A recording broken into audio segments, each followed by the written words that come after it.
তুহিন কি যা বলতে যাচ্ছিলেন?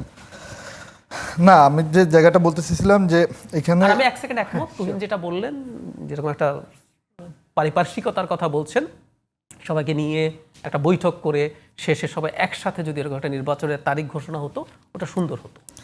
তারিখ এখনো ঘোষণা হয়নি, হয়তো হবে এরকম না, কিছু মোটা একটা। না, এখন থেকে নির্বাচন রুটম্যাপ কমিশনের তো হাতে হয়ে চলে গেছে, গেছে। একটা রোডম্যাপ তো চলে গেছে।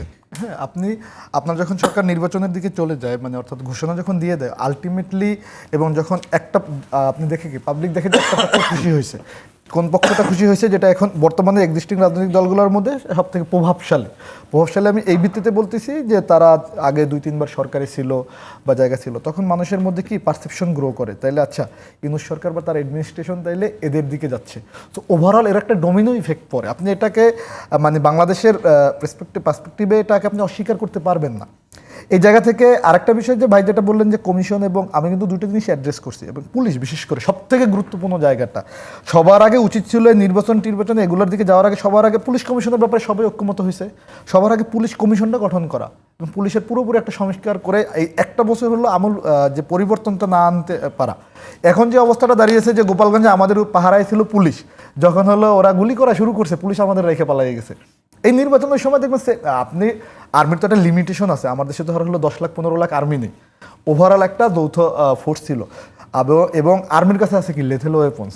আর্মি কিন্তু দাঙ্গা দমনের জন্য না, আর্মি আপনার সর্বোচ্চ আইন শৃঙ্খলা বাহিনীকে সহায়তা করতে পারে, তার কাজ হলো বর্ডার মানে বাংলাদেশের নিরাপত্তাকে নিশ্চিত করা।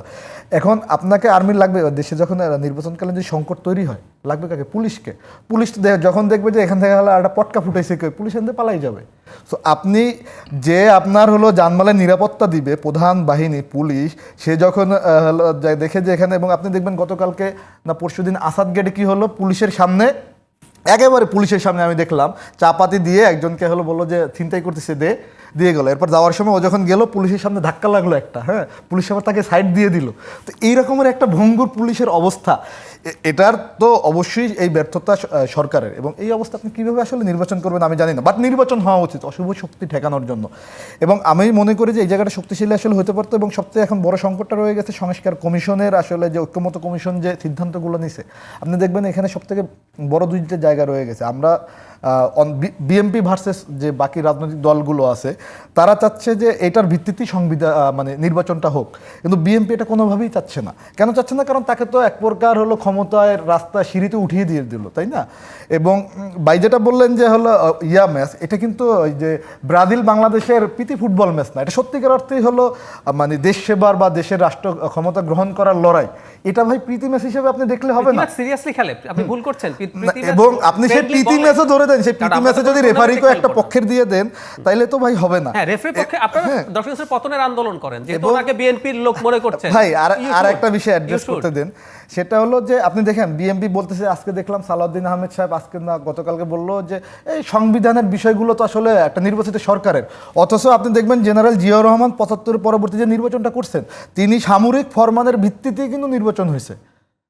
ভাই বিএনপি মানে শহীদ প্রেসিডেন্ট জিয়াউর রহমান এই দেশের যারা এক বাংলাদেশপন্থী রাজনীতি করে তাদের আইডল, সবার আইডল, আনডাউটলি স্বাধীনতার মহান ঘোষক।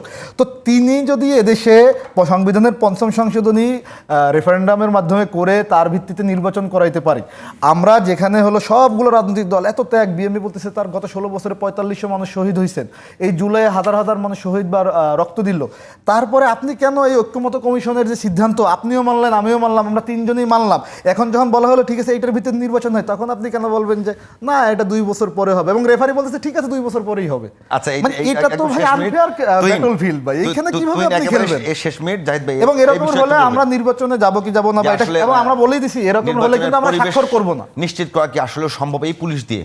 আমি মনে করি সম্ভব।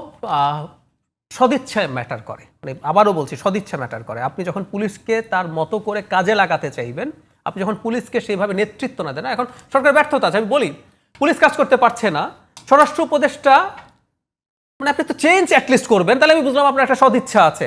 আমি বলছি আপনার ক্যাবিনেটের কাউকে আনেন, অন্য কাউ কিছু একটা তো করবেন, আরেকজনকে বাড়াইছে একই অবস্থায় আছে। এবং ওনার আন্ডারে আবার কৃষি মন্ত্রণালয় আছে, উনি স্বরাষ্ট্র পারেন না, ওনার ওখানে আবার কৃষি আছে।